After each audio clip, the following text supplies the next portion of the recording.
Hi guys. Hey. Can you hear me okay? Yeah, you sound great. How's it going, Steiny?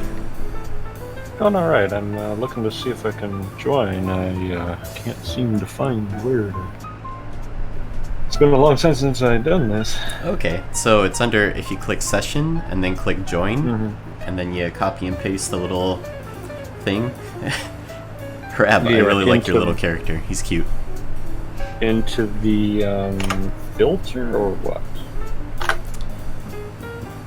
So, do you have Drawpile open? Yeah, I've got it all open and everything. So, if you go up to session on the top, Mm-hmm. click a little join button. Oh, I see. Yep. And then down at the bottom, you can just paste the URL or the little IP address, and then you're in.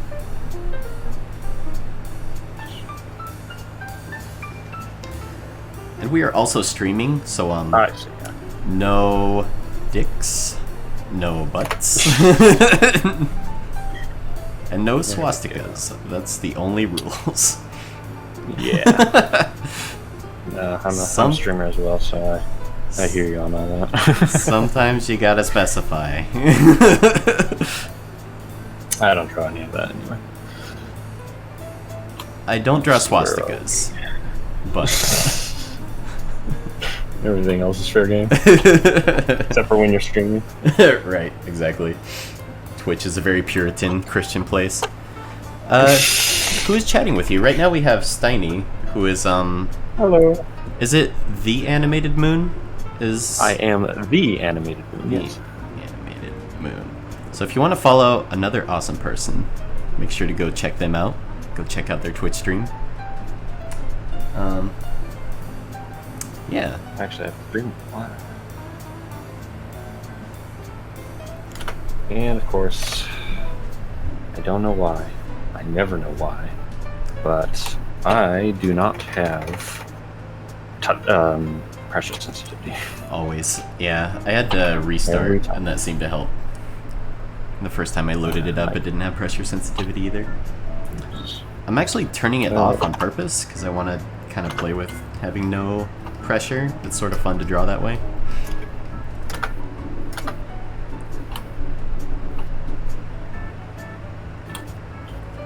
Oh yeah, let's make, I always forget to add a bunch of layers, so people can use layers. There we go. So this one is our sketch layer. Hey, Shadow, thank you for the host. Appreciate it. Why the late stream? Just felt like it, Spartan. How you guys all doing? Hope everyone's doing well. Ooh. Fractal, thank you for the follow. I appreciate it. Welcome to the shit stream. And hey, I'm just a cat. I didn't know cats could watch Twitch streams. Hello. I know several cats who watch should streams. Oh, really? Yeah. They're all very nice. That's good to hear. What's their favorite genre or game to watch? Let's see. Well, one of them she usually comes in and watches me draw and stuff like that. She's actually been around. I want to say she's one of the oldest people who hangs around and watches me draw every now and then. So that's always really nice. But there we go. I got me some Sweet. pressure sensitive. The other one, I don't know. It's a very good question. She stops by every now and again as well, but yeah, nice people, very nice. Folks. So I never know how to pronounce your name. Is it HRAB? How do you prefer? A few people pronounce it different ways. I think most people go with HRAB or HRabbit. I know Doig and Swift just call me Rabbit or Rabbit. Honestly, for me, it doesn't really matter. That's right. I forgot think you had whatever- rabbit in your whatever- name. Yeah, whatever you're most comfortable with. All right, works Bob. For me. It's really nice to meet you, Bob. Yeah, works too. I may not respond immediately, but That's fair. after a long pause, I'll be like, "Oh, me. That's right." Right. Hey, Operative. Thank you for the follow. How's it going, Whirl? How's it going, Mush? Good to see you guys.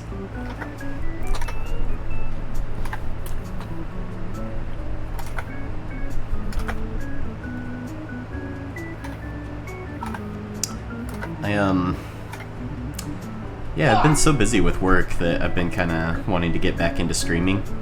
I really missed it a lot, and it's kind of fun to do it during times when I don't normally stream. It's always fun to see like new people that I'm not familiar with.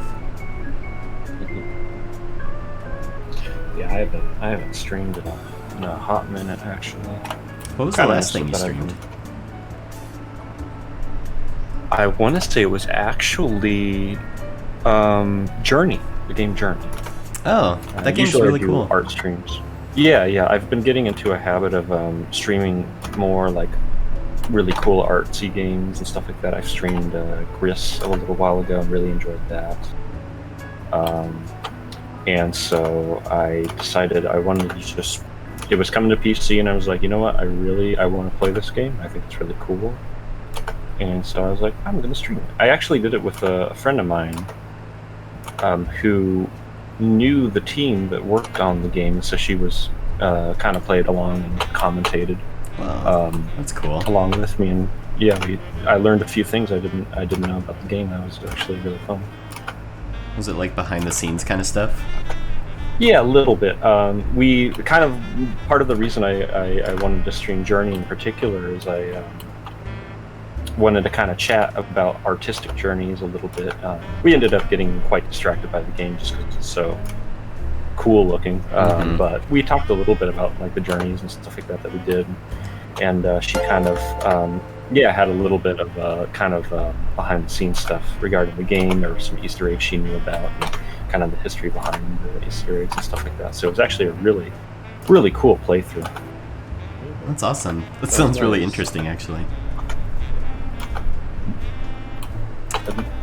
Hey, I don't know. I can't think of a lot of a let's play or like playthroughs that have like that kind of a good ulterior motive in mind. So that's a nice little. Even if it wasn't like it ended up being the focus, it's still a nice thing to sort of start things off with. Yeah. I would like to do more of that actually. Maybe either do it myself or get other people involved in it and stuff like that. I actually really love getting other people involved in the streams and stuff like that. I think it's a lot of fun. I'd like to be involved with more streams because I can't stream myself because my internet's just awful. So it just doesn't seem feasible at the moment. But I would love to be part of more things. You know? Well, when I get back on top of streaming, especially when I start getting into my part for Frontier Psychiatry, maybe we can do something like that. I think that would be kind of cool. That would be sick. that sounds neat. Yeah, you said it's been a while since you guys did Drawpile, right? Yeah, I have one. I like doing Drawpile a lot. It's so fun. I doodle a lot. Like, it's kind of the main basis of most of my line stuff, just based on like how I doodle, and so Drawpiles feels very natural for me. Just all my stuff is just very loose, so does it make sense? Is the stuff Some you people I have a doodle? hard time. Sorry, go ahead. I was just gonna say I have a hard time doodling Drawpile specifically. So when you're doodling things, do you just... Is it stuff you've drawn before, or are you just making it it up? depends. Oftentimes it's things I've drawn before, but sometimes it does help to have like a certain prompt, just some like not just kind of floundering, you know. Because sometimes you can like you're just like, all right, I want to doodle, and you don't even know like what you want to draw. So it's good to have like prompts. Like when I'm in the Doigan Smith stream, I always doodle them, which is like a nice little thing to sort of focus on. That sounds fun. Yeah, and I've been doing it for so long that like now I'm doing banners for them. So it's like it was good to have like a focus on with that sort of thing. But as a rule, it's nice to also just doodle whatever. Mm-hmm. I like the idea of having a theme. That seems helpful. Yeah. Kind of my default is like drawing very like detail, like wrinkly, detailed faces. Like I love drawing weird little, like just a lot of weird little creases and lines, and it's weirdly therapeutic as much as the faces are almost always worried or angry. I don't know. Maybe awesome. it's a sort of like getting my worries out through the drawings instead of having to feel them. Exactly. So it's like it's all out. It's cathartic in a way, I guess. But it's not intentionally so. That's just what I default to. But yeah, I would say a theme is generally a good idea to have, because then you're not because then it doesn't feel aimless. It doesn't feel like you're just drawing for the sake of drawing. But sometimes that can be nice also. Just like maybe it's more about trying a different technique, and so that way you're not you're not trying to focus on drawing a theme and doing a different kind of technique of coloring or line work or whatever. But it depends. I also like that you're drawing in orange too. It seems like picking a different color would be kind of an interesting exercise. Yeah, though I also like drawing in orange a lot because it's my favorite color, and it's usually what I default to with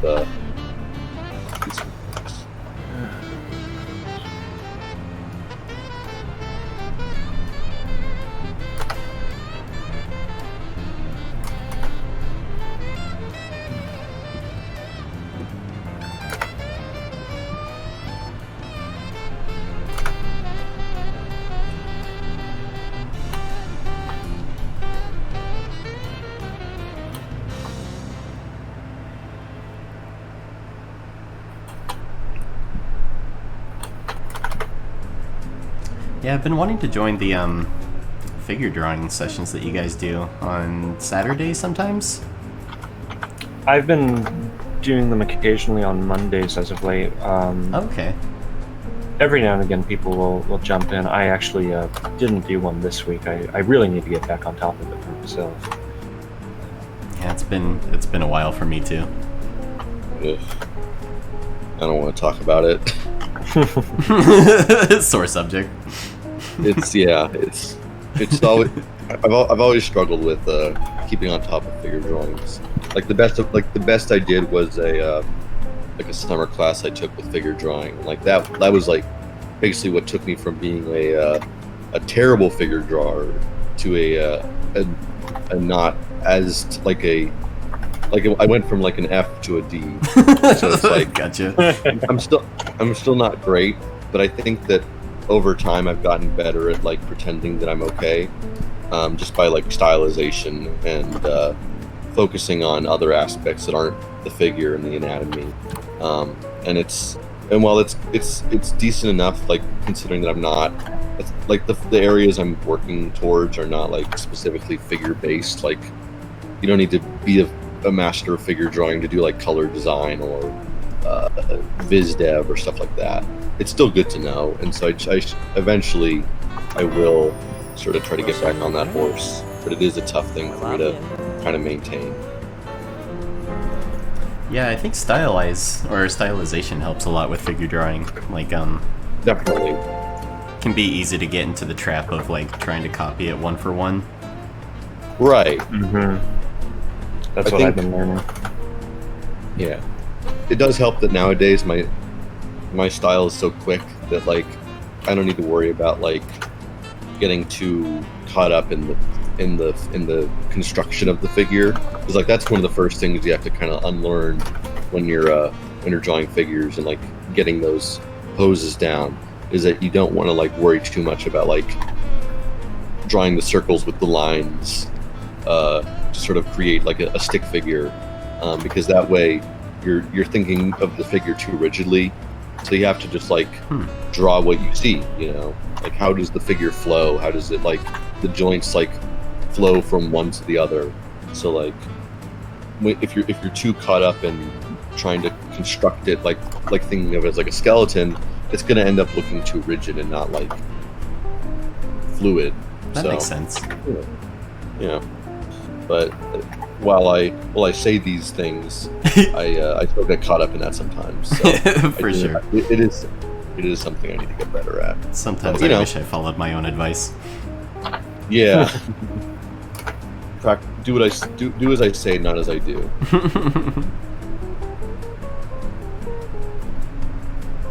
How's it going, by the way, Twitch chat? Hope you're all doing well. Thank you for all the follows and everything. Oh, I got my first copyright strike on YouTube today. Ooh, very exciting. Exciting. I know, it's spicy. You've made it. I did it, Ma. What was it for? It was for my video on how to download an old version of Macromedia Flash for free. Adobe finally figured it out and didn't like it. Wow. Oh, How man. horrible. How despicable. I'm really glad a lot of like younger animators found it before it was taken down and got to try it out. Yeah. Because I think that was the version that I started on, was like Flash MX or Flash, it was like Flash 8 or something, I think. I started with CS6. That's a good one. One I think that's film one of my on it. favorites. I like CS3 too. I made one film on it, and I was like, never again. I hear that sentiment a lot. I don't specifically hold Flash or Animate in super high regard. Like I totally respect what a lot of people make with it, Mm-hmm. but I do not enjoy working with vectors in the slightest. They don't respond to what I don't know. Like I'm sure very organic style, yeah, if I really sat down with them, I'm sure I could like make something. But for the time being, I mostly animate in Photoshop, and then hopefully one of these days I'll get into Toon Boom or maybe TV Paint, but probably Toon Boom. That seems like what everyone else is using. See, now that seems crazy to me, to use Photoshop to animate. That sounds even worse. Yeah. Yes. I'm not advocating for that either. Don't animate in Photoshop. It's the only reason that I'm at all comfortable animating in Photoshop is because I've been using Photoshop for years and years and years, like longer than any other program. Because my parents got a less than legal copy of Photoshop when I was like 7, and so they were just like, "Here, just play around with Photoshop." That's awesome.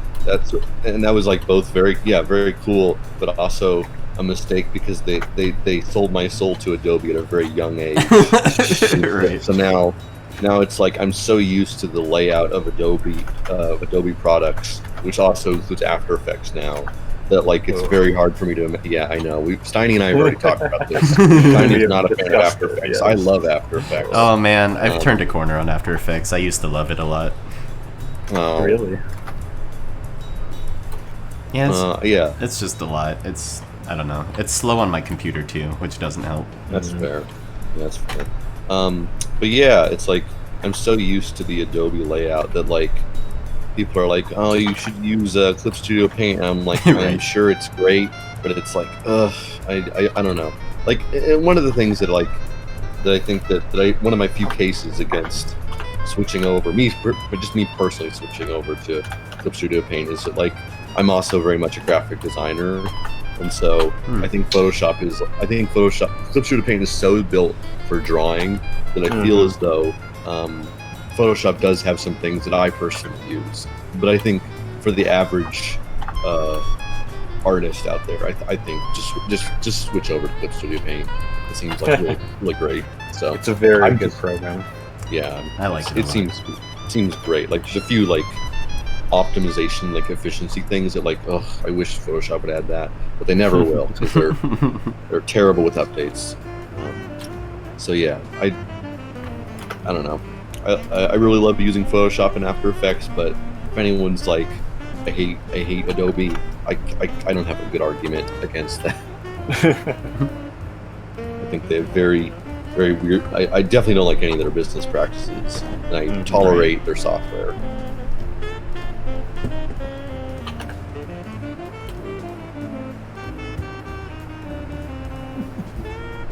I'm just looking at everyone's stuff.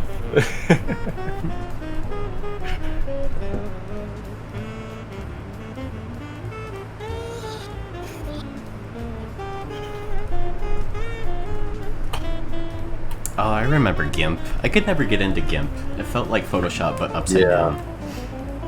Yep, exactly. It was just too like, I don't know. Yeah, I mean, it's been years since I've tried using it, so maybe it's better now. But like, it was just such a bad first impression that I never could get into it. But I don't know. It's still like a great like sentiment to like try to get these sort of tools for people for free, but I don't know. It's the sort of thing you need to kind of start with rather than like move from Photoshop into GIMP. You know? I'm terrible at doodling. I've never been good at doodling. That's okay. I like your stuff. I like your little robot guy. Yeah. I'm actually playing around with him for the Anna Morning Challenge, and I'm liking what's coming with him. I'm really excited. I think I have an idea for it, but it's probably going to be too hard for me, but maybe that's okay. Well, I'm way in over my head with this, because it's an action sequence, and I rarely do action. I mostly do acting sequences. Yeah. I like your character, though. He seems like he'd be fun to, like, rotate around in 3D and play with the camera and stuff. Yeah, that's what I'm really trying to do, because I've never really done that before, so I'm trying to kind of expand into that territory, kind of go all Hardic on it a little bit. He's always playing with the camera.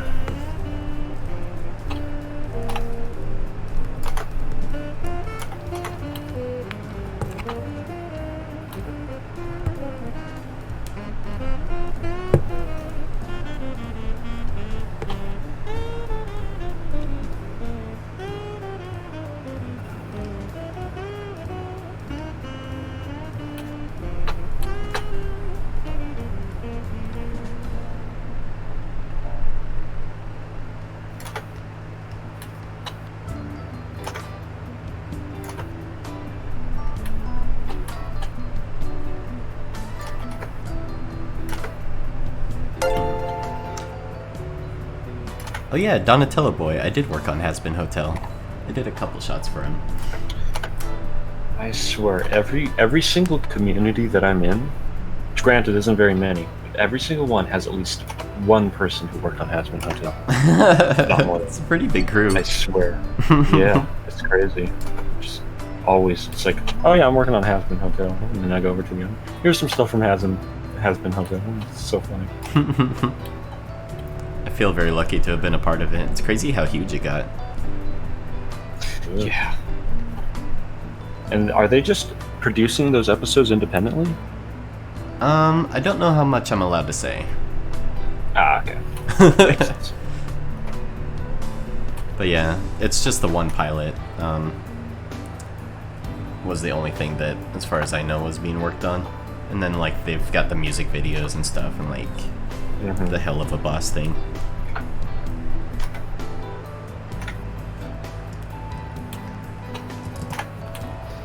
Yeah, all that craziness, man. That's crazy.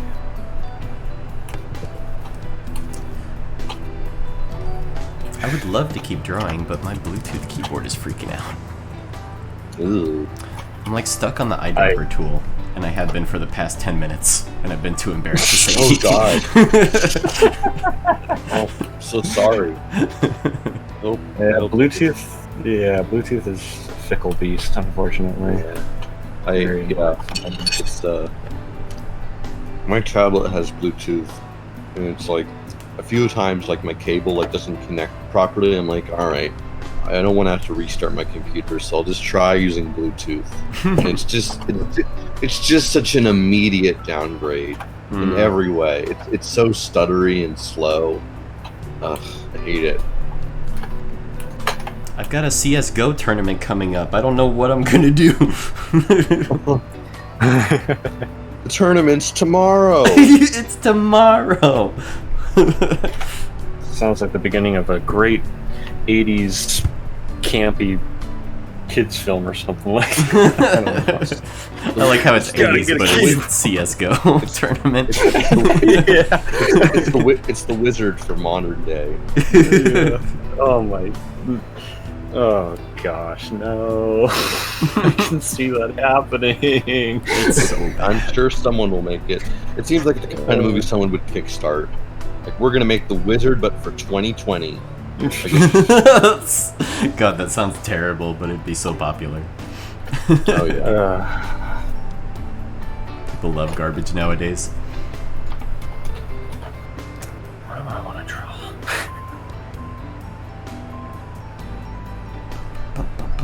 I like that that fat lasagna boy.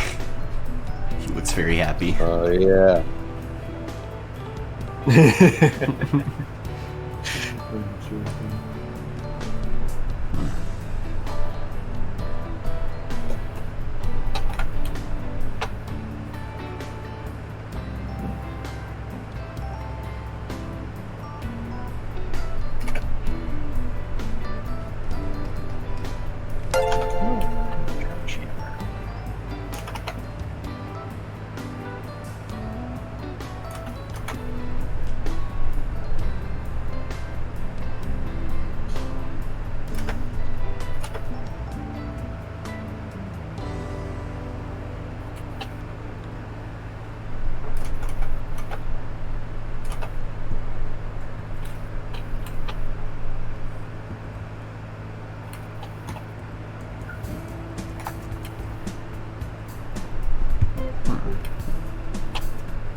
Do you guys listen to music while you're working at all? Yeah, Almost actually. always. Yeah. What are you into nowadays? Been listening to a lot of Look Mom No Computer. A lot of what? Look Mom No Computer, like really like heavy modular synth stuff. Oh, interesting. I really like. That sounds very different. I'd be curious to hear what that sounds like. I can recommend Vespa Desperata. Desperata Vespa. You'll find it. That's a Okay. really cool song. Just very, very gritty synth sound, but very different. Really cool.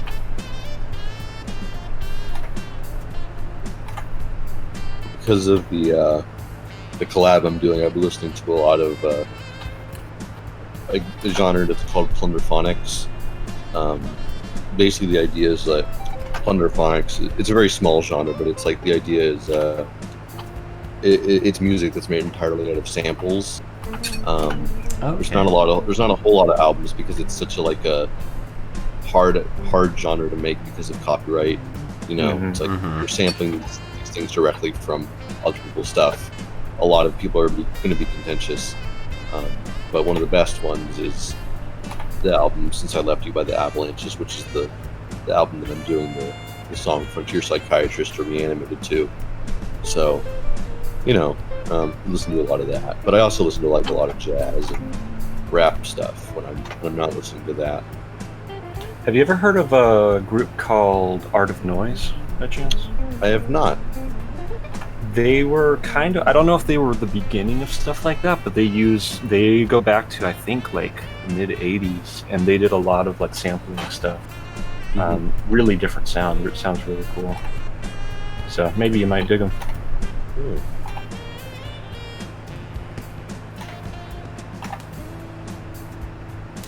I've also been listening to a lot of Jethro Tull. They're kind of a go-to for me. That's a Just good band. General listening to. Be a fun one to go back I've to. listened to them my whole life, so always kind of a go-to for me. It's like me and Pink Floyd. It was like my dad's music, so I would always hear it in the car. Yeah, I have a lot of that with my dad too. The main one with that though was Steely Dan. Oh my god. Though my dad has a weird relationship with Steely Dan because he's always like, there's some his songs neighbor. from him from their stuff that he loves, but he thinks that a lot of their stuff is so corny. So he has like this sort of weird love-hate relationship. Like so much so that he made like a specific like mix of their songs and only played that song on car trips. Like didn't play any albums, just this very select sort of collection of songs that he liked from them. basically anything else. He was like, "Don't touch these." That's interesting. They're very corny. They're a very silly band, and like I've checked out other stuff from them since, and I kind of get it. It was like but at the same time, I don't know. My dad has very specific music taste because he is a musician. I see. Yeah, it sounds very curated. Yeah. But yeah, a lot of dad rock when I was growing up. I like the genre dad rock. I was kind of the same way. It's one of the only genres that I know of that's like, it's not a real genre technically. Like Yeah. there's clearly You like know what it is, of it, though. like obviously like it's mostly prog rock. Like that's the actual. Yeah. It's just such a specific vibe of like. That's like the name is built off the demographic. I don't know about a lot of ones that are like that.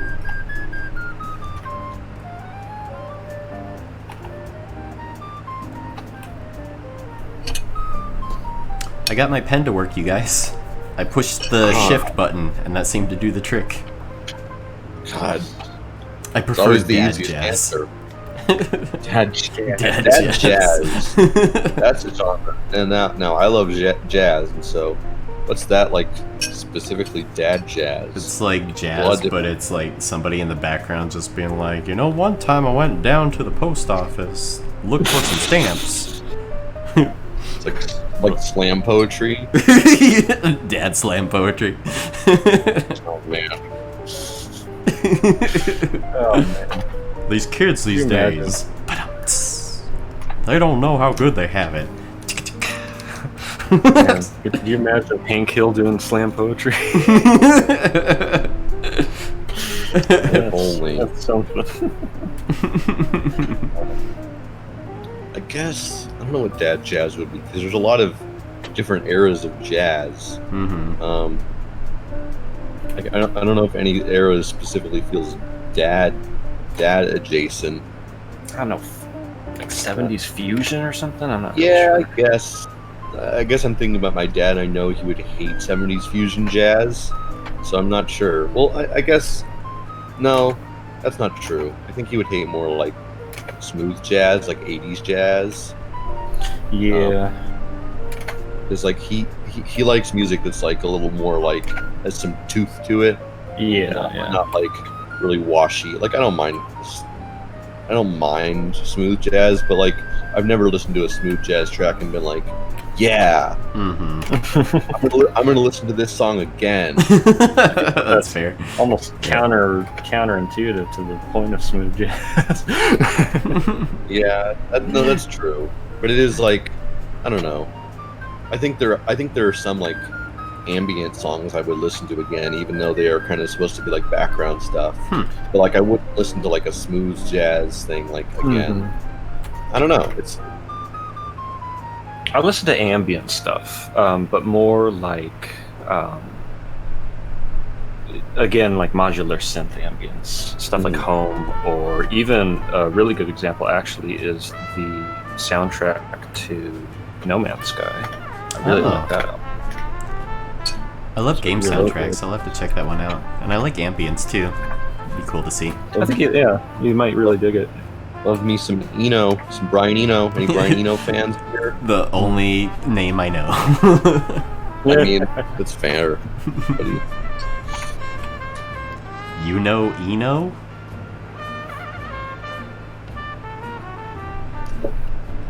good one to check out. They're kind of not super background music. They're kind of in the middle. But Boards of Canada is really great. I've heard of Boards. Yeah, I gave them a shot a while back because they were listed with another band. Basically, all their stuff is very like 70s inspired. Like they're from the 90s, but all their stuff is very like trying to like imagine like having a tape, like a box of old dusty analog 70s synths and records, and like trying to loop that into some like kind of ambient, spooky, weird sounds. Fun fact: you have definitely. I'm almost certain you've listened to them before because one of their tracks Beware the Friendly Stranger is the main theme to Salad Fingers. That's cool. Oh, Yeah, that's fun. I've actually not seen Salad Fingers. haven't. Interesting. I've actually had a couple of people. It is funny though, because that reminds me. I was having one of my friends listen to the album that song comes from, and I was like, "There's one track you're gonna recognize," and they went through the whole album and they're like, "I think it's this track." I was like, "No, the track is Salad Fingers." I'm like, I never watched Salad Fingers. Yeah, I remember. I was waiting to have that connection and be like, "Oh, Salad Fingers." Right. Very disappointing. Yeah, I remember it from back in the day, and people were talking about it was just this weird cartoon or whatever, but I never checked it out. I never bothered. I was just like, okay, that sounds weird, and then I just moved on. I love that he's still making stuff. Like, he's been around forever. His stuff it always feels very similar. Like it's very much his style. Mm-hmm. Yeah, that's funny. I don't know. It seems like somebody not seeing Hamster Dance. It's like just one of those old internet things that everybody saw at the time. Yeah. So I guess the difference is like if you don't want to check out something creepy, it's like all right, Right. I don't want to watch that. But I guess that might still happen if your friend is like, you have to watch this. Mm-hmm. Yeah. Like, I'm gonna show you this creepy thing because I know you hate creepy things.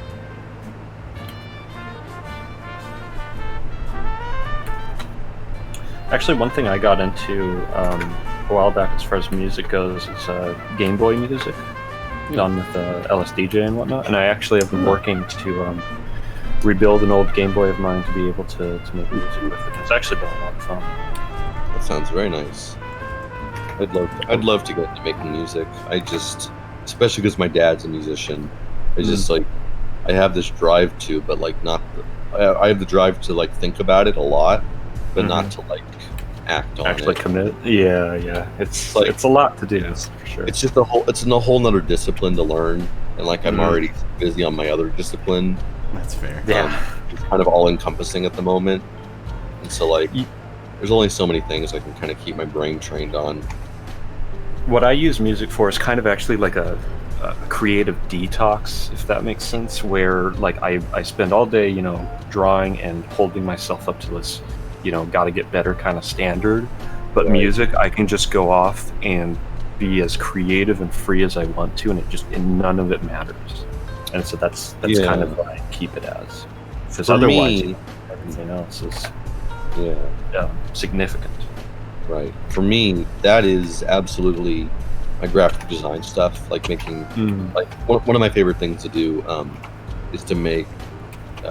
You already know. I think you already know this, Steiny, but I love making like fake album covers, like just album covers, like albums that don't exist. And so, like, because there's a whole community for that, and like on Reddit. I don't usually go on Reddit, but like that's the one thing I use Reddit for, is to like post my fake album covers. And it's just gotten to the point where like it's very comfortable for me to just like, because I use Photoshop so much that like I can just sort of like open it up and just start making designs in it, and it just kind of I don't have to like overthink it like I do with animating or drawing. So it is very much like that, what you're describing, that sort of like cool down, therapeutic. Like I don't have to like think too hard about making what I'm doing. I can just sort of like let the creative process guide me if I want to be pretentious about it. So yeah, I think everyone kind of has. I don't know. I think if you don't have it, I think it's a good idea to have it, but Yeah, obviously it's not necessary. But yeah, that's definitely. I wish music was that to me, because I'd love to be able to get to that point with music. But one day, step by step.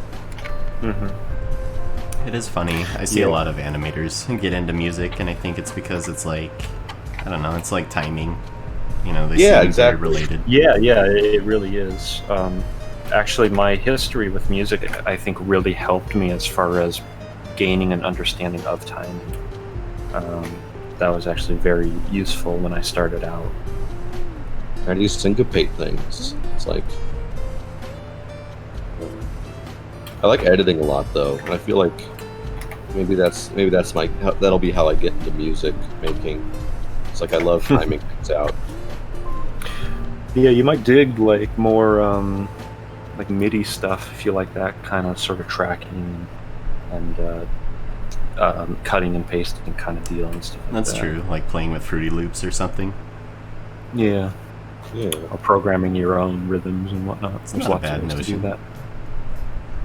It's actually kind of what the Game Boy music is. It's all done with tracking. It's all it's like it's just a list basically, and it goes down through each note and plays each successive note.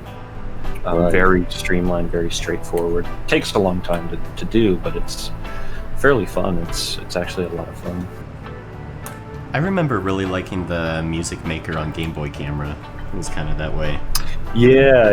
I actually played around with that a little bit when I was getting back into my Game Boy. Yeah, it's so fun. Yeah, LSDJ, the program I use, is basically that on steroids and then some. That's cool. That sounds neat. You can, yeah, it's a lot of fun. It's cool I to have actually- program. Go ahead. Go ahead. I just got done talking, so go ahead. It's cool to have programs that like feel like they were designed for like jumping off points. Like people were clearly like enjoyed using these programs, but like wanted more, and so like they made programs that were specifically for them or other people who like connected so strongly with these, with what they were making with this, but like were clearly kind of outgrown it, you know. That's it. I was going to say that I actually have been working to get some instruments ready. An instrument ready for recording for the score of a short film I'm working on. And that's been a challenge because that instrument is from the 60s. It's a Taiwanese gucheng from the 60s. And really cool. I got it from my old band instructor from high school when he retired. And Wow. I actually have just gotten it restrung, but I haven't tuned it yet because it is a nightmare to freaking tune. So I'm actually putting it off. I need to actually get tuning it. Is it like so a that- stringed instrument, or what is it? Yeah, it's a zither instrument. So if you've ever seen a koto, a Japanese koto, it's a very similar design. It's a little bit different. It's 16 strings, a lot shorter than a koto. Oh my god. But kind of that same, string suspended over bridge design that you see in a lot of zither instruments, and of course has a very, Asian sound to it, a very Chinese sound, especially because it's the gucheng specifically derives from China, and I think it's like the kind of the forefather, the precursor to a lot of the other zither instruments out there, like the koto, the dancheng, which is from Vietnam, Mai gucheng, and a few others. I've been getting into it. Yeah, it sounds like you've read a Wikipedia or two. Yeah. I actually got into contact with someone. I was like, hey, I'm looking for steel strings. I can't find steel drum strings for an instrument like this. And they actually pointed me towards a dulcimer stringer. And I was able to get strings that way. So I've been looking around and getting in contact with a few people here and there. That's pretty neat. It's a good idea to like try to diversify a music palette by using music like instruments that aren't just like Euro centric, like as much as you can do with like a piano or drums or whatever. I think it is cool to like Expand. Yeah, Yeah. get sounds that aren't like just from here, I would love to have an instrument from, every region I can, and it wouldn't be like an expensive instrument, but just even if it's just a Right. cheap instrument, have an instrument from like every region. So China, from somewhere in Africa, from Russia, from the Middle East, they have some really cool instruments and stuff like that. Just kind of have this collection of instruments. I think that would be cool. Absolutely. You could accomplish that list just by getting a drum. Pretty sure. Well, there are lots of different types of drums, though. That's the Oh. thing. So it's an African drum, it's an Irish drum, it's a German drum. Irish drums. What an Irish Irish drum. Is that like the bow drum? Those are cool. Yeah, I love that drum. It's so cool sounding. I actually have a flute as well, which Can you play it? Polished. Yeah, I played it for Oh man, that's cool. 7 years. My band professor who gave me the guqin, I was a flute player in the band at my high school and in my middle school. So it's been a very long time since I've played, unfortunately, because I graduated 5 years ago this year. So it's been a while. I haven't picked it up really since. But I'm planning on hopefully getting back into it and using it here. I took piano lessons like from like 3rd grade to like 6th grade, I think. Oh wow. And then it's been a minute, and then I just dropped off. And man, I'm really regretting that now, because I really love to kind of still have that musical knowledge, but it's all completely leaked out of my brain since then. That's pretty young to start too. I don't know. Kids get really bored, or at least I did around that age. I did. I think I was around that age when I started as well for piano, and I actually really enjoyed it, and I'm glad I stuck to it for as long as I did. I liked some of it, but like, God, I did compete in like a competition. I think I got like some participation trophy, but it was the only trophy I'd ever gotten. I was like, yes. And it's still the only trophy I've ever gotten. But that's mostly in result of me not like being in many competitions. Just not being in many things that would like have a trophy, you know. Yeah, that was.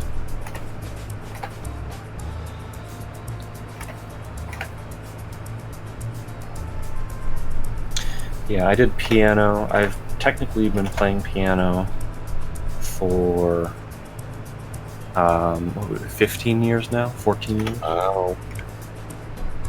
You wouldn't be able to guess that I've been playing for that long, because I'm not all that great at piano, but I know my way around the keyboard. Mostly do stuff with synths now. I have a synthesizer I play around with. It's like a piano, but on crack. Pretty much. I love it. I love going all Doom and McGordon on it. It's a lot of fun. Unfortunately, I'm still looking to try to fix it, because I accidentally popped it with static electricity. Oh shit! It damaged a chip, and now I can't use one of the features. That sucks. So I'm very. And man, finding that chip and finding a board to replace it, it's just like I have had no luck. So I've got to keep an eye on it. Yeah. I have a little synth, a little Akai synth. Basically the cheapest one I could get. But Akai, like, I trusted Akai because like that seems to be kind of the standard brand for synths. And so like one of these days I'll just kind of like pick it up. I need to like just noodle around with it because it seems fun, but I haven't really gotten into it too much yet. Synth patching is a lot of fun when you get into it. It's much like nodes in like After Effects, or actually does After Effects have nodes? I forget. After Effects does not have nodes. It does not. Like Toon Boom, I meant to say Toon Boom. It's a lot like that, where you're creating these lines of the audio and stuff like that. Really fun.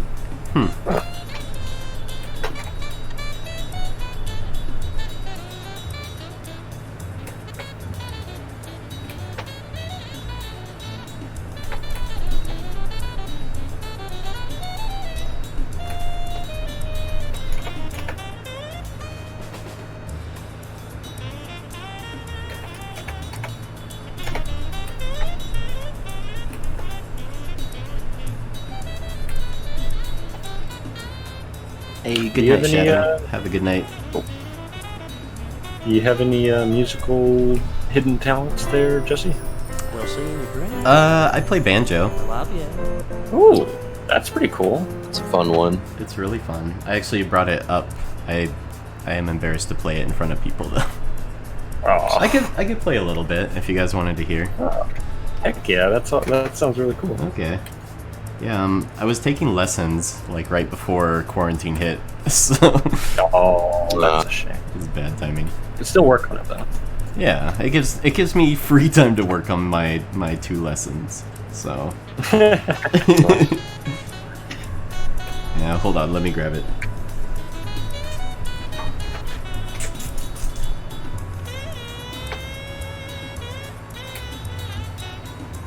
Man, A-Trap, every time, man, you just start cramming all these.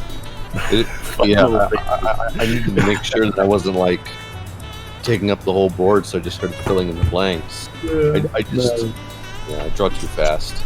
It's crazy. I love it. It's a double-edged sword, really. Yeah, it looks awesome. It's very graphical. Very has just this look to it, you know. I like the stream of consciousness stuff, where it's just like just a whole mess That's of what I like have. random doodles.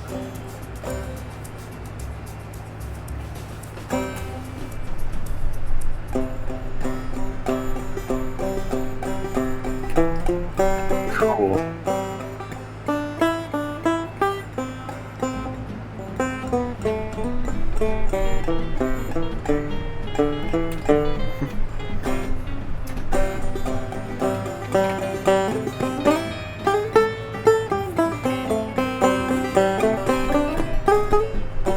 Hold on. That was a song called Hold On. Very nice. Thank you, thank you. Man, yeah, that reminds me of my grandpa. He plays just about every stringed instrument that you can pluck and finger like a guitar that is known to man. That's cool. I can't wait to be a banjo playing grandpa. That's really my whole goal with this yeah, whole that- thing. Oh, heck That's yeah. the dream.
Anyways, those are kind of the only songs I know so far, but still practicing it. Very nice. Yeah, I think you've got the right. You're on the right track. That's for sure. That sounds really cool. Thanks. Yeah, it's same thing. It's like a nice break away from like animation to just like fuck around in. Yeah. That's one of my biggest pieces of advice. If you ever feel like uninspired with art, like you're just like plugging away at it, it's never like at a certain point it's not worth it to like try to like run yourself into the ground unless there's like a deadline you need to, like if there's a deadline you need to fucking like get through. There's always obviously. exceptions. But like if you're just drawing for yourself and like you just feel like you're just completely like uninspired and unmotivated, try doing something that you really enjoy doing, because I think that'll generally get your gumption back. Sometimes that thing is art, and like that's what it is for me. It is a different kind of art than the kind of art that like I do professionally. Mm-hmm. I like that you call it gumption too. That's a really good word for it. Yeah. Well, It's actually I technically live in the South, so Oh really? Where are you? Where are you from? Missouri. Okay. So like not really. It's like Midwest South. Is that where you're from, or did you move there? From and not yeah, I've always lived in good old Kansas City, Missouri. Good old confusing name. You gotcha, right. One of the two Kansases. Yeah, the city was actually there first before the state. Oh, really? I didn't know that. Yeah. So it was a little city in Missouri, and then like, and then like and then they were like, all right, let's make our own little city, and they also called it Kansas City in Kansas for whatever reason. And now the states are like right next to each other. It's so funny. They're technically different cities, but they operate very similarly. It's all like connected. But yeah, and then they were like, let's make a state named after this city. It's in our neighboring state. And I don't get it, but like I'm sure they had their reasons. It's like a little brother thing to do. It's like, I'm gonna Yeah. make that name. That's my name. Yeah. And now everyone's like, why'd you steal their name? They stole it. So funny. So that's one of like I get three things. It's that, and then I also get you live on a farm. I get that one a lot. I wasn't gonna say and then that. Sorry. It's okay. And then I get like misery. I wasn't gonna say that either. It's okay. It's so hard. It's like a thing. I think it's just human behavior. Like, I notice anytime people just jump to stereotypes, right? Like, as soon as somebody in chat says they're from France, everyone goes, oui, monsieur baguette. Or if it's like someone from England, they're like, you know, Chip chip. yeah, spare a copper or two, chip cheerio, that kind of thing. I don't think I've ever seen it or heard an Englishman say that. For the record, I just don't think that's entirely. Yeah. They do love their tea, though. They do. A lot of them do. And freaking beans on toast for whatever reason. Yeah. Get that. Yeah, that's an odd one. Very odd.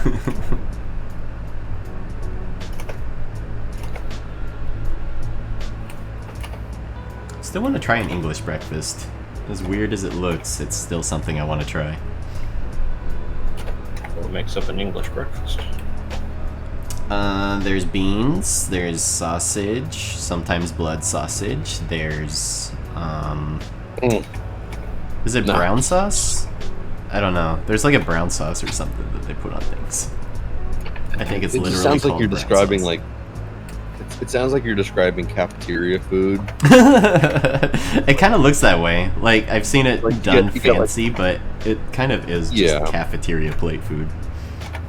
Get like there's like this brown sauce, you don't know what that is, and there's like a sausage that might be blood. I don't know. So funny. Who knows? Mystery meat.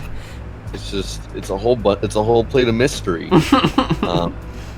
So you know, I'm sure they have some good stuff, but a lot of English food, it's like natively English, is a little like, all right. And I mean, it is interesting though, because like tea is such an immediately English thing, but it's not like they invented tea. That was originally an Indian thing, and then with the British colonization, they sort of co-opted it. Oh, interesting. Yeah. To a lesser degree, curry. They love their curry, and that's also that. I think more people think of that as being Indian than English. But yeah, tea was very much not a British thing until they did their little not so Shindig. great. They had their little party, you know. little party all over the world and Hmm. did all their things that we don't need to get into.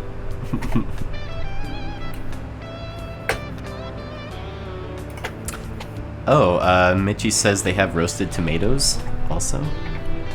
Sounds nice. That doesn't sound bad. I don't really like tomatoes, but if they're like roasted, it could be okay. I don't like fruits or vegetables being cooked. I like them raw. For the most Hmm. part. Except for like corn and potatoes, of course. But Yeah, but Like, raw potato doesn't sound great. No. No. I think I've had raw potato. It's okay, but it's like not good. You've Like, had isn't it. it kinda like- feels like yeah, I kinda mean, like wet. Try it, right? You're wet, cooking wet potatoes or what? wet, starchy.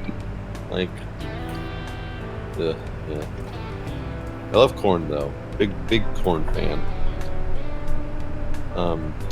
My dad prepares corn a really great way, where he kind of like caramelizes it with oil. Highly recommend that.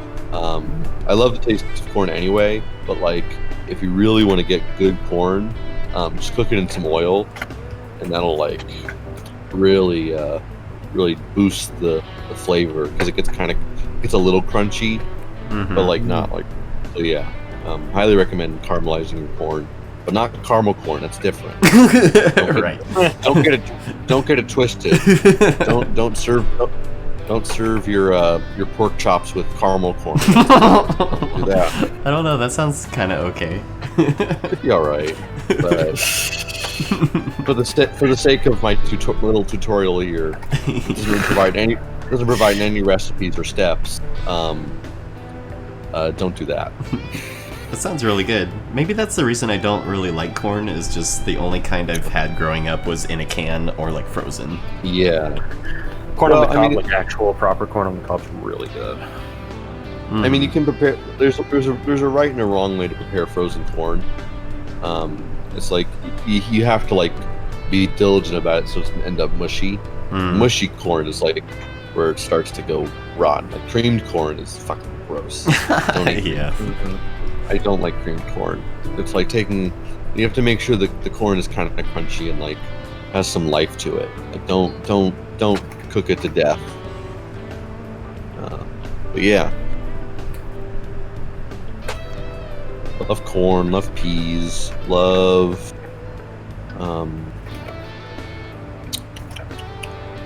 It's funny because corn isn't. You think of corn so much as like it's like in the vegetable family, but it's Right. not. Mm-hmm. It's a grain. But then when like as soon as it like is in the context of like ground up, you're like, oh, it's a grain, because it's like oh, corn tortillas. That That's whole true. thing is so that all is so confusing in and of itself. It's like, oh my goodness. What?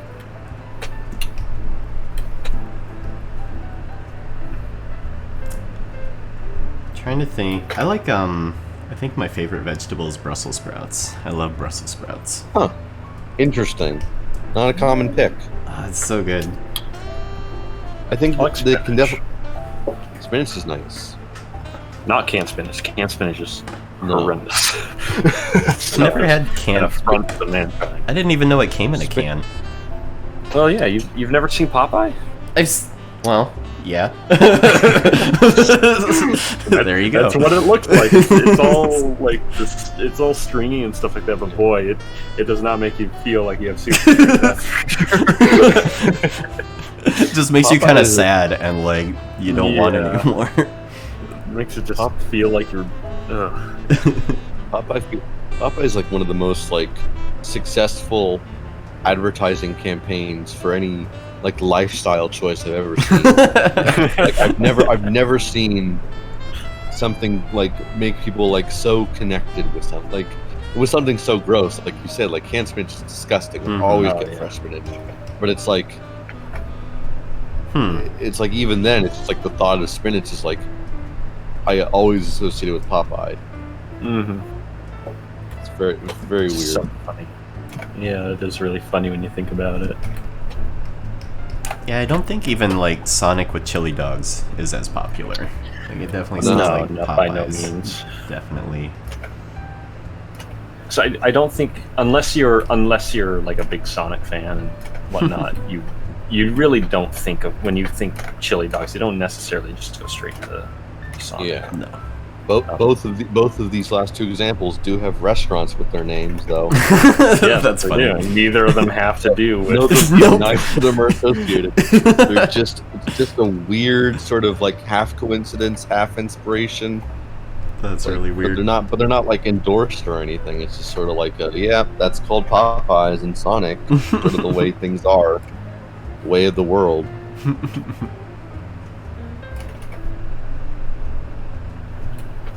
There's real canned spinach. Yes. See, somebody not else is good. confused too. Oh, they just thought it was like a fake thing that Popeye made up.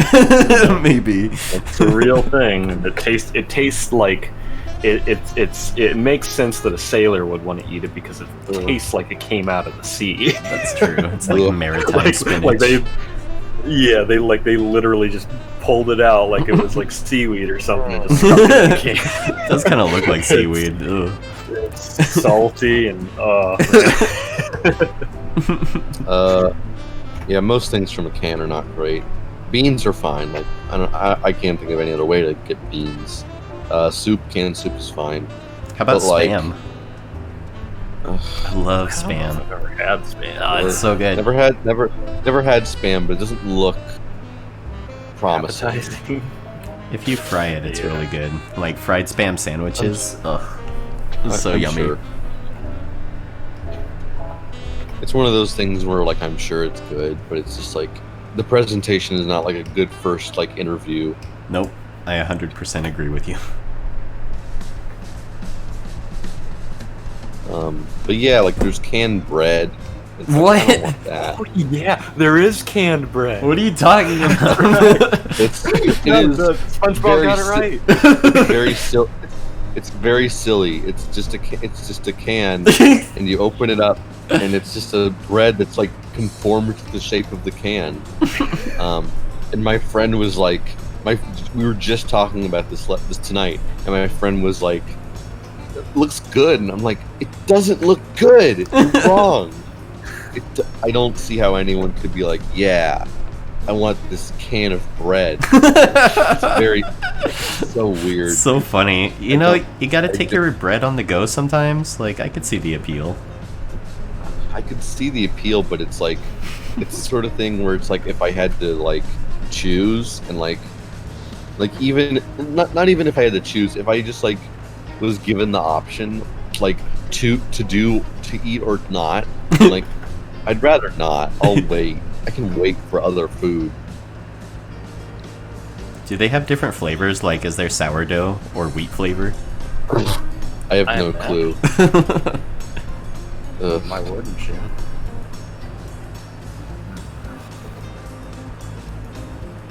I have to check this out. It's now on my bucket list to try canned bread. Yep, canned bread. The only kinds I can see are like just like brown bread. But there is one that has like raisins in it. Ooh, fancy. Raisin bread. Is there canned toast?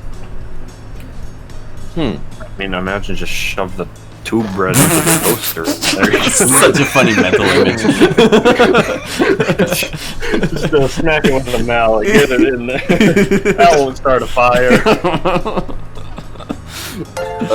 It's so The funny. thing about canned bread is that it's like the visual of it is so not what you'd like. It's just a tube of like bread. There's no like crust or anything on it. Ew, that's ju- so gross. It's just like the inner bread texture, but in a can shaped tube. It even has like the little ridges on it. That's fucking foul. Yeah, I don't see how anyone's like, ah, yeah, canned bread. Ugh. Stoked. Oh my God. Mom, are we having canned bread again? Oh boy. Speaking of, thank you for the follow, wheat bread guy. Appreciate it. Very, very on cue. The way I said that though reminds me that my dad always loves to quote this one. If there's anyone in the Chicago area who can help me find this, hopefully who has parents from the 80s or whatever, that can help me find this. My dad remembers this this one commercial for a buffet where like a kid.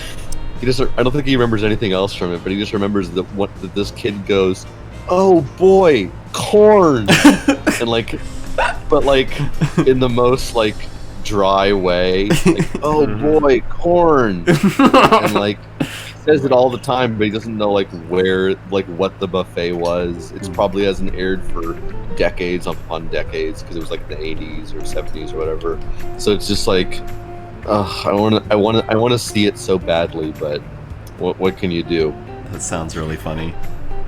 There actually are archives of advertisements on YouTube. I was from gonna the say, like, they have a 70s. lot of those old things. Yeah. Now is the best time. What am I saying? Now it's better now that it's easier now than ever to find these sorts of things. So maybe I'll try to do some digging. Although But if you try to search for "Oh boy Yeah, corn," oh you're boy- just gonna get a oh bunch boy of corn. like mukbangs, like people just Oh, eating yeah. Oh corn. no! Corn. My corn ASMR video. I can't Delicious. stand regular ASMR, let alone. I have a hard time with Something it like too. that. I can't listen to that stuff. What's the term for people who can't stand the sounds of chewing? Normal. Fair, A regular human being. fair. But there is like an actual term for it, where people are just like, I can't listen to that sound, like, and they just go like they're just I'm definitely not like super like it's definitely not like a thing I enjoy listening to, but I'm not like I know there are people who are just like they shut off immediately. Yeah, I like have makes to- them cringe. I have to leave the room because I can't listen to someone smacking their lips. You know what? It's really weird, but the sound of like ice really bothers me for some reason. Like eating ice. No, like just people pouring like liquid Oh. or things into ice and like stirring it around really bugs me, and I don't know why. I like the sound of it. Oh my It's very God. like pleasant. I don't know, but I guess I can see it. I can't. I don't understand it. It's like something that I didn't have until like 5 years ago. Huh. There's this commercial that they play before every movie at our theater where it's like a bunch of ice cubes dropping down and then Oh, it fills with Coke. yeah. Fucking gets Oh, me no. every time. I fucking hate it. Imagine if there's someone who hates the sound of carbonated drinks being poured, and so like you go like and then you hear like behind you someone else like after the Coke, like you're fine after that, and then someone the Coke's poured, like you hear someone behind you like you can share in that bond and that Yeah, bond from that. brother. Like, and you can learn from each other about why the other sound doesn't bug them, and maybe you guys can reach a mutual understanding.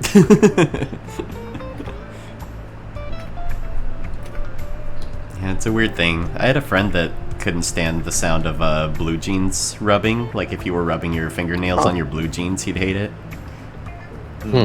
Interesting.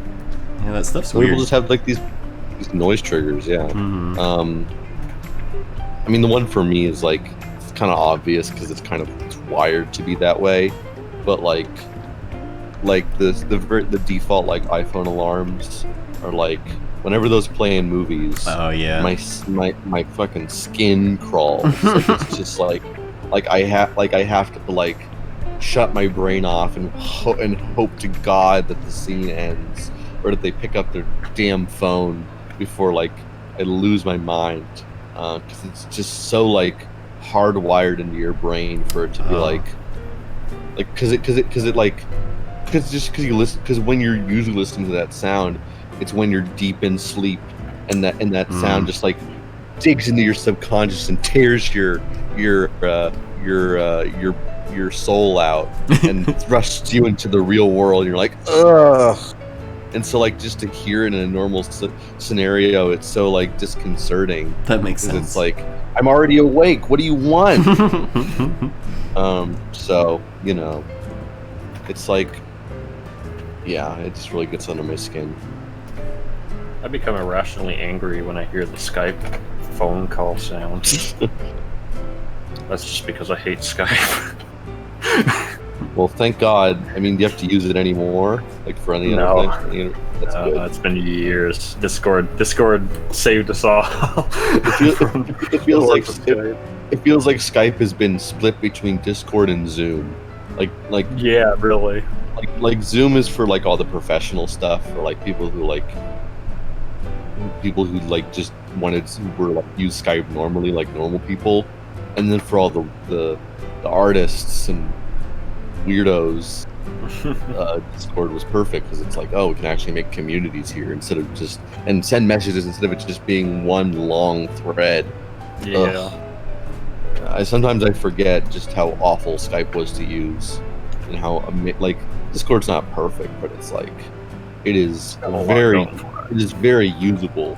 Well, Skype was very not usable, and so it's very nice not to have to deal with Skype ever again. Aren't you glad that Windows installs it by default now?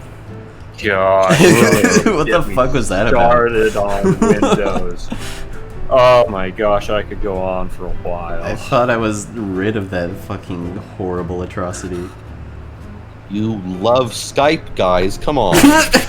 Don't you love it more when I force it on your operating system? Come on. Dude, I do light IT work on the side. Oh no. Just for like older folks and stuff like that, and I've had to like build machines and stuff like that. Oh my gosh, I like Windows 10 as an operating system, but Microsoft just screwed it up.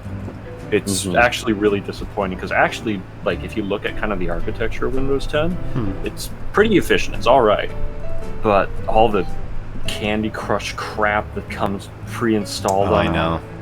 Gosh, it's like, why? Just let me use my machine. Yeah. All the privacy stuff is really scary too. Like, I spent a long time just opting out of all of that. Yeah, I always do as well. It feels like the argument of like Apple versus Windows has kind of gone out, where it's just like now it's just like both kind of suck. Right. Unfortunately, I mean, I would still put Windows ahead of Apple, but you're not wrong in that regard. It's certainly, like, unfortunately, Windows is becoming Apple in many regards. Yeah, they just sort of, I don't know. It's rough because like the more and more connected things get, it just very much becomes a double-edged sword where it's like accessibility is such an important thing for so many companies, like tech companies. So like the more accessible things often become, they end up just like the features start to become more and more limited and boxed in. And sometimes it's just down to like them knowing that they can cash in on people who want to buy into other features that they didn't have, they used to have but don't have anymore. But other times it's just because it's like, oh, we need to make sure that old people can use this easily. And so it's like, oh, but now I can't use it as easily because it's designed for old people. Which is like, I get it, but at the same time, I wish there's certain things that I wish weren't so like restrictive. Well, the customizability. What I really wish was there was more customizability in just the way that everything functions. I wish I had more control over what I had to go into the register just to turn off automatic updates. I thought that was the stupidest thing. I actually I had to write a batch file so that I can install Windows 10 Pro onto my laptop, because otherwise it could only have Home on it, just so that I could turn off heckin' updates, man. That's like the whole reason I did that. I spent like 5 hours doing it or something. That's the other thing with accessibility. It's like you want to like the thought process is like, well, if everyone can, like, making so everyone can use it, so like, oh, we'll just have these features be automatic so they don't have to worry about it. But at that point, it's just like you start to get into things like, well, what if I don't want that? And it's like privacy issues and how much control they have over your computer. Yeah, I don't know. It kind of falls apart. Mitchie's saying, can we talk about how you have to buy a separate license for Windows Office? Isn't Windows Office really expensive too? Yeah, it is. It can be quite expensive. I actually, so I'm, my dad's an IT guy, so we have certain resources at our disposal. So I've unfortunately had the luxury of being able to get away with not having to buy it. But yeah, it's kind of outrageous how expensive it is. And I'm sure a lot of companies use it too. It should be on Windows by default. honestly, yeah. Especially considering how much Windows 10 itself just costs. It's like crazy now. How much is it? Not that, I mean, I certainly paid for it, but really, I'm curious how If you much want it to is. go about legally, I think it's around $100 for a copy of Windows 10. Oh, If you're okay. like building a machine. Hmm. Maybe it's less. I don't know. I've never done it, so I don't know. Fair enough. It's interesting because Windows 10 was a little bit weird when they started. They were really pushing it. Like, hey, if you have Windows 7, you can upgrade to Windows 10 free. That's what I did. So, yeah. Yeah, and so it's a little bit weird. I'm not really sure how much it costs, honestly, and I'm not sure how to find out because there's all these tools that you can use to install it and whatnot. We have an ISO burned to a disk, I think, that we utilize to install Windows 10 and whatnot. So I don't know. I have no clue really. It's really weird. Yeah, it's cool you can still do that. That's how I installed it. Was I just remember that being a thing? Like if you had Windows 7, you could get it for free. So I just Googled forever and eventually found, I think, the same tool that you're talking about where you can just install it. Yeah, there's a specific tool that you can utilize to upgrade essentially. It actually might just straight up install Windows 10. I can't remember now. Yeah, I forget. It's been a while. Then they tried to disable it, but I don't think that really worked. But I'm not really sure. It gets a little bit fuzzy. I honestly, it changed.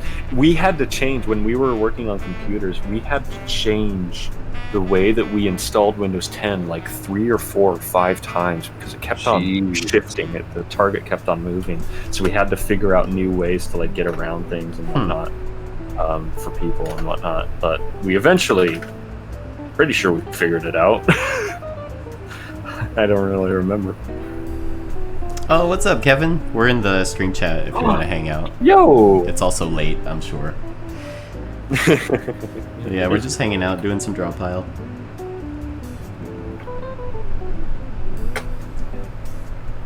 Oh man, I'd love to get some Kevin Doodles in here. This is turning out awesome. Yeah. I'm actually really digging digging all the stuff. Man, It's Atrab, your stuff just reminds me of like in the best possible way, like an infection almost. Spreading. Don't take this the wrong way, but it looks like pus it looks like a seeping pussy, out. pussy. Yeah. I couldn't think. I was trying to find the right word. It's actually a really good word. I like it. I get it. It just spreads. It looks really cool. No, thank you. Oh yeah.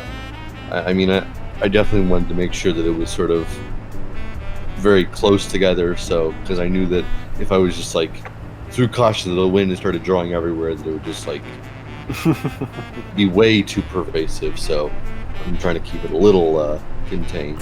I like all the vertical eyes, like the eyes just stacked on top of each other instead of to the side. That's really fun. I love drawing like that because it's like yeah. it's a little trying to be a little like cubist in a way, but not like blatant about it. So the people in voice chat is Steiny and Atrab. There's a couple other people drawing with us. There's Sages, there's Spartan Cat. I think that's it.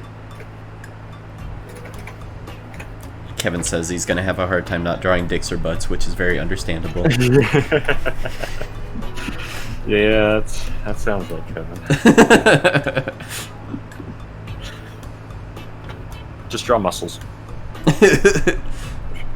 Needs more muscles. More muscles.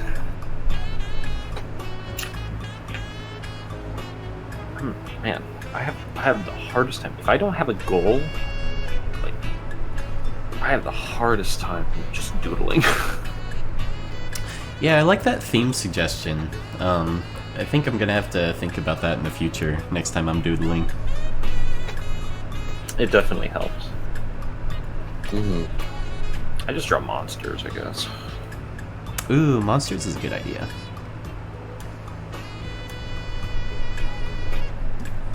I like monsters, I like robots. draw UFOs sometimes. Monster robots. Ooh.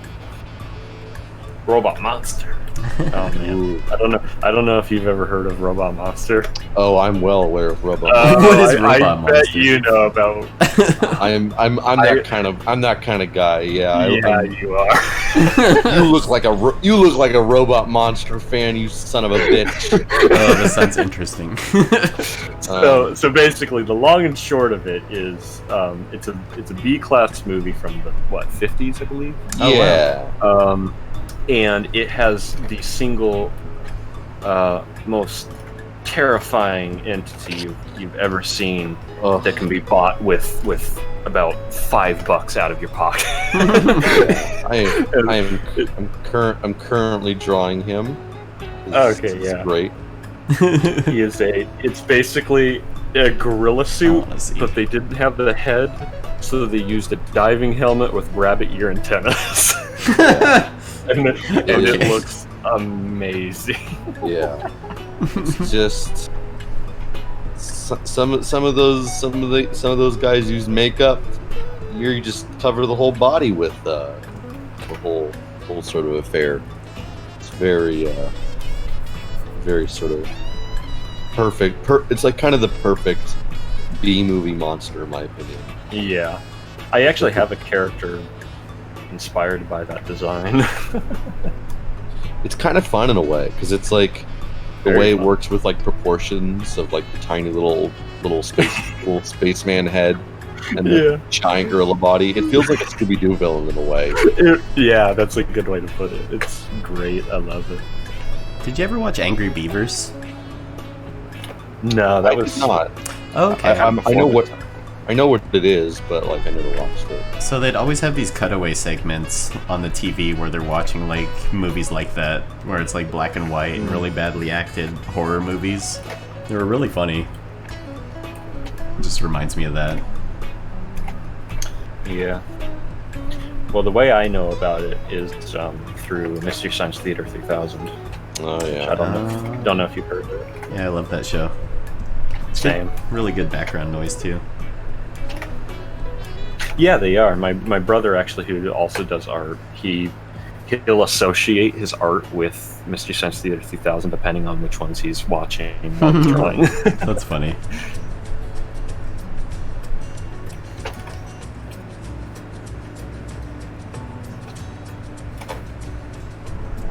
Yeah, I used to watch like Let's Plays and stuff when I would work to have on as background noise, but I'm trying not to do that as much anymore. It's Why not? It's more distracting than I realize, you know. Yeah. I think generally I stick to music just because it's like, yeah, it's like not quite as distracting. Mm-hmm. Because it's only the audio stimuli, which like you didn't need, like you weren't like putting the, like there isn't like audio going on in your in the drawings you're doing, so it's like you don't need to have that, like you're not focusing on two different things with your ears. Right. I find that if I have to be a little bit careful with the kind of music I listen to, because if I'm listening to something like, I don't know, a King Crimson song that I haven't listened to in a long time, something that's like really complicated and all over the place, Oh yeah. that can be a bit distracting. But more of a lot of that's why I like things like Home, because they don't have any lyrics, and usually their stuff is a little bit repetitive, but just interesting enough to kind of keep you stimulated and creative. Yeah, like I definitely like have that thing where it's like I'll be working on drawing stuff and I'm listening to music with lyrics. I'm like, all right, this is working, and then I go over to like write something down. And I'm like, I can't think of, like, the words don't work in my brain. Right. I have these words being pumped in through my ears. I'm like, what am I supposed to type? These two different things are telling me different things. And so my brain shuts down. Like, all right, I have to turn the music off or listen to some instrumental something or other. When I was really young, I got super used to writing with music, all kinds of music, with lyrics and without lyrics and everything. I would just write for hours, so I actually trained myself to be able to just write with that kind of stuff. Little jealous. Just not gonna lie. That was a long time. I started writing before I started doing art. Well before I started doing art. So that's kind of where I feel most comfortable, I guess. Art still is it's a little bit of takes a little bit more effort, I feel. I think I used to be in that boat a little more. Like I did a lot of creative writing when I was younger, and then I just sort of dropped off.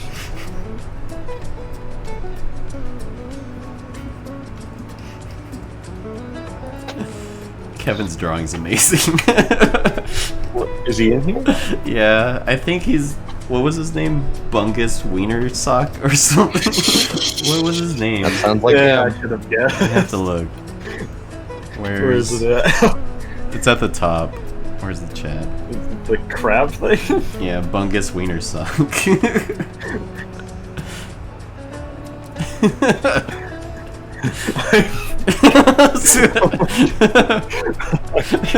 exceptionally close.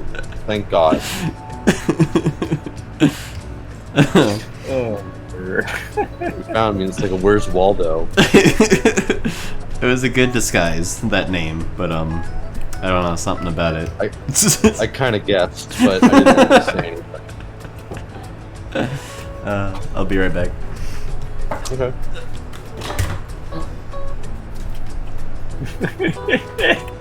Kevin is amazing to watch work. It's kind of miraculous. Oh boy. All right. That's a good looking snake. So far, so normal. Let's go hat. Now this is quality. Oh my All right. Oh my word. Oh man, you guys can only see. You guys on the stream can only see a bit of this. You can only see the little face of this. You can, yeah. It's just cut off a little bit, but it's very good. Thank you, Kevin.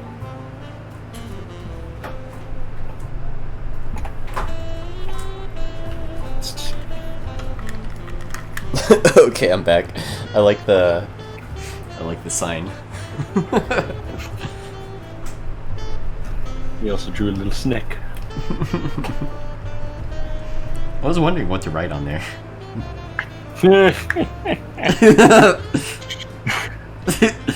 I like the adverb of very. It's very necessary. Yeah. Yeah, I think something I'm gonna study while I have some free time is hands. I notice my hands are kind of goopy. Oh goodness, I need to do that for my film actually. Because I have a lot of hands I need to draw and animate and all that good stuff. Hands are those sort of things that I think about. I have this long. I don't have a real list, but I have an imaginary list of everything that I'll be very happy not to have to ever animate again. Once I don't have to keep making films all by myself and like work at a studio or whatever. Yeah. And so like hands are definitely on that list.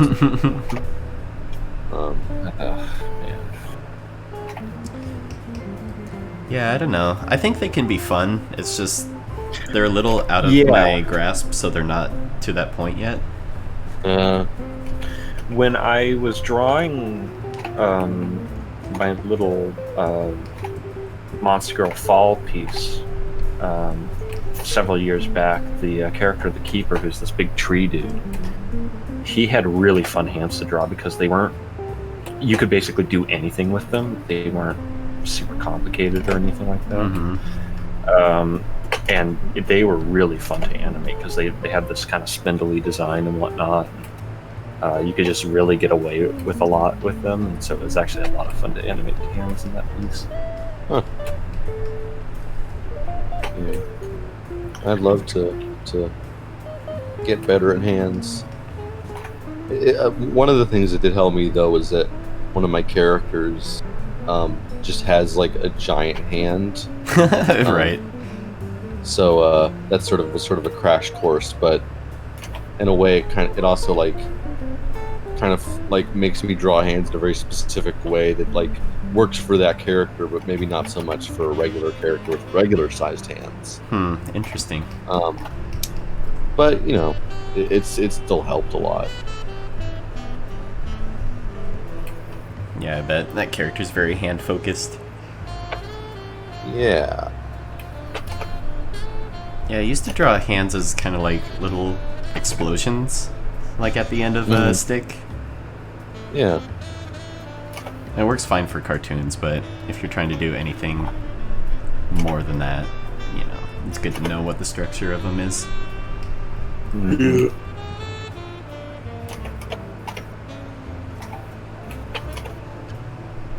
You could, Mitchy Banana.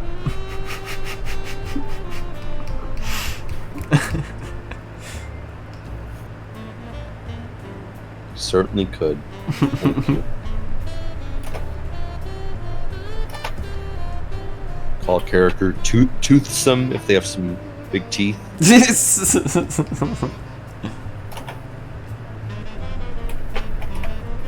I don't know any other words that are some and then a body part.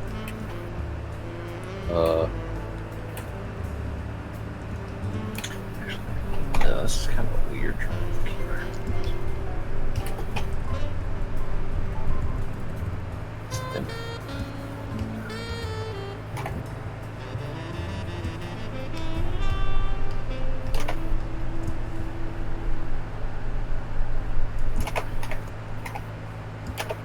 I think I want to color my canned bread.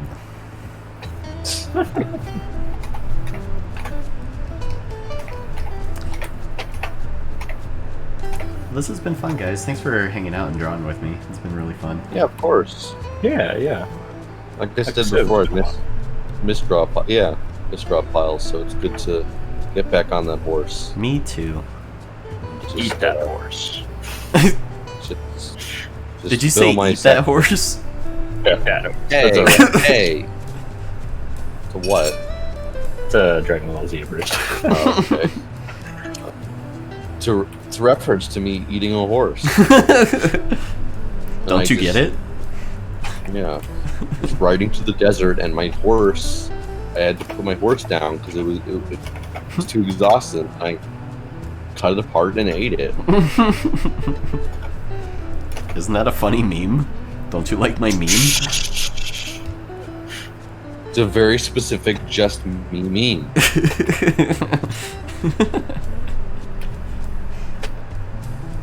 I don't know. Oh, okay. I didn't see the Vegeta part to that, to CJ destroy it. So I thought they were just saying, "What the hell are you on about?" to me. I don't know. Which is fair too. Yeah. The bits I make, I don't have a good justification. I'm just mesmerized by Kevin over here.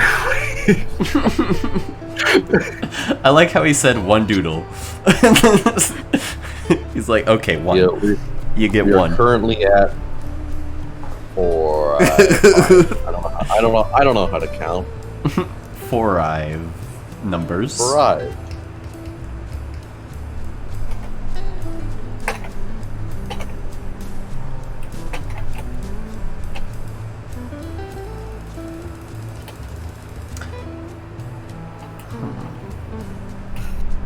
There we go. Coloring in Drawpile still confuses me how it works. Still figuring it out. Yeah. I haven't even bothered. I've seen some really good, like, watercolor looking stuff done with it. And I really wonder how they do it. Yeah. Don't ask me. I do not know. Don't ask me. I just work here.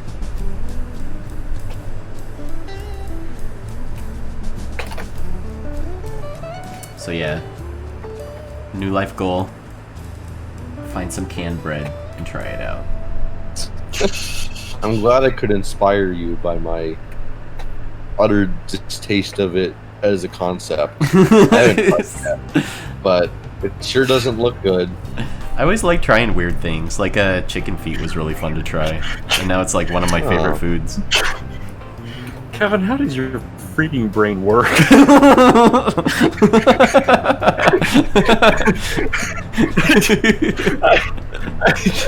I can't keep up. Oh, that's great. Hey, Fuller, how's it going? Good to see you. Yo.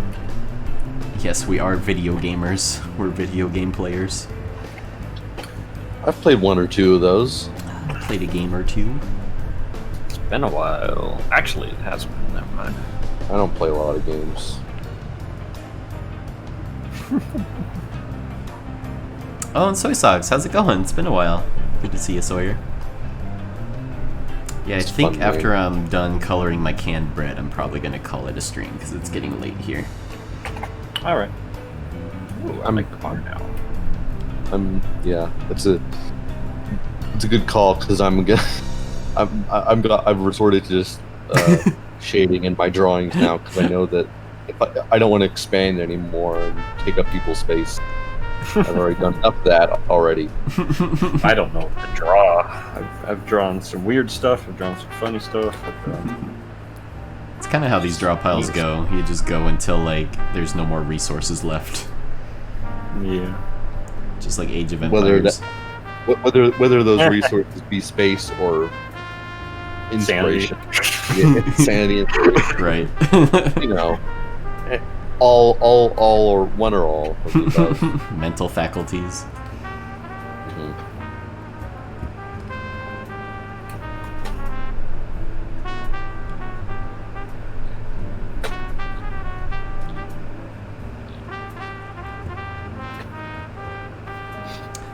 Hey Droopy Nips. So, pricing for animation varies wildly, and there's no way to really give a price, just with knowing nothing about the project. But like, bare minimum, it's at least like 1,000 per minute for animation. Yeah. Just to give you It's a rough. little ballpark. Oh, yo, there's your robot monster. I liked it. Oh yeah, Roll Easy. back. right here. Oh, I think I've seen that thing. Yeah. Okay. It has kind of a cult following, Huh. a little bit. It's super goofy looking. Yeah.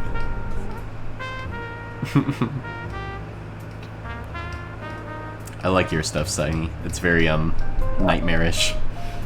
I like to find that line between like, a nightmare or something like kind of ever so slightly disturbing, but also endearing. I mean, this guy right here, like he's just pure nightmare feel, but It is though. It's like other places, you know. most of them you don't feel threatened by. It's just like one or two. Yeah. I wouldn't want to. I like to make friendly monsters. Steiny, I think our stuff comes from very opposite directions. Where yours is like nightmare stuff that can be endearing, while mine is like trying to be endearing stuff that often dips into the nightmare. yeah, just ever so slightly uncanny. Yeah. It's funny.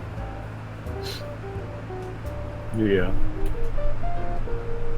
Droopy Nips, check out newgrounds.com. It's a great place for animators. If you're looking to work with people, I would navigate you there.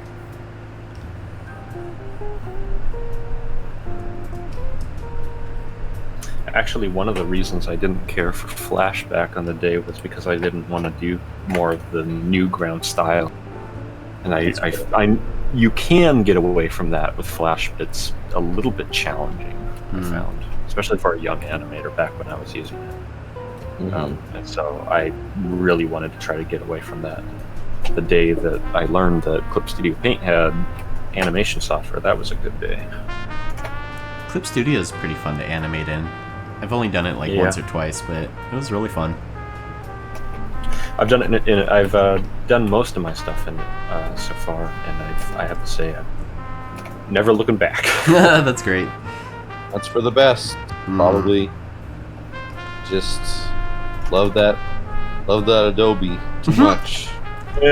With how buggy Flash is, I wish they would just like stop updating it and just release it for free. Like just give up on it. That's the only program I can't tolerate. that in Illustrator. I don't. It's just vectors. I hate vectors. That's so fair. much. I love Illustrator. Illustrator's so I fun. I can't stand it. It's like math, but for art. Hate math. How dare you? The less a program gets in my way, the better. And that's what I really like about Clip Studio Paint, is it just kind of, for the most part, there's a few things where it's a little bit clunky and it's a little bit annoying, but That's good. for the feedback. most part, it's what you get. You know, it's just lay down some lines and go for it. I always have. I was just gonna say, I always have this issue against. I always tend to just render things by hand because I don't know, that just makes the most sense to me. So that's what I usually lean towards. Yeah. For whatever reason, After Effects really interested me, even though it does kind of like, it is very like, it does have its hands in a lot of things while you're making it. But like, I don't know, it's just like, it just agrees with me. While like vector stuff is just like I need my lines to just like do what I want them to, like on a hair's notice. And so like I hate like brush smoothing. Hate anything that just like snaps my lines into focus. Like I get why it's so important and why so many people use that, but it just doesn't agree with me. But you know, That makes sense. I appreciate people who really work with smooth lines like that, because that's how most animation looks. So like good on them that they have the discipline to work with vectors and stuff like that. But I just do not at all. Yeah, if you want to check out a new animation program anytime, you were talking about TV Paint versus Toon Boom. I would actually recommend TV Paint for you. It sounds like it's got great brushes and it's all bitmaps. Yeah, I should check it out. I've heard good things. I don't know I don't know actually- much about it. Kevin uses it a lot, so he'd probably be the guy to ask. Yeah. I've actually been getting more used to vectors, specifically in Clip Studio Paint. It's just very useful for cleanup. It's too useful for cleanup. Oh, I've never That used the sounds- vectors in a clip. They're all right. They could do with a little bit more malleability, and there's a little bit of a weird glitch where adjusting them can be kind of annoying. But it's very nice for doing proper cleanup. What's Kevin doing now? Oh my god! Just come over.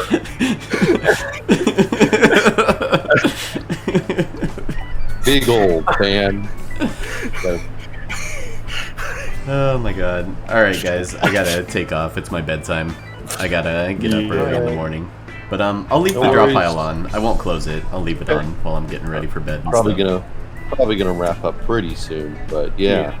I'll probably This take is it fun. fun. Do you guys want to say bye Yeah. to the stream with me? Yeah. Alright, thanks for hanging out everybody. Thanks for joining the stream. We'll see y'all next time. Take it easy. Love ya. Bye-bye. Bye. Have a good one. Oh, that was fun. Alright guys, that was fun. We'll have to do that again. Yeah, that was a lot of fun. Thanks for inviting us into your stream, man. That was fun. Yeah. Yeah, of course. It was really fun. Alright. Have a good night guys. Yep. Catch ya.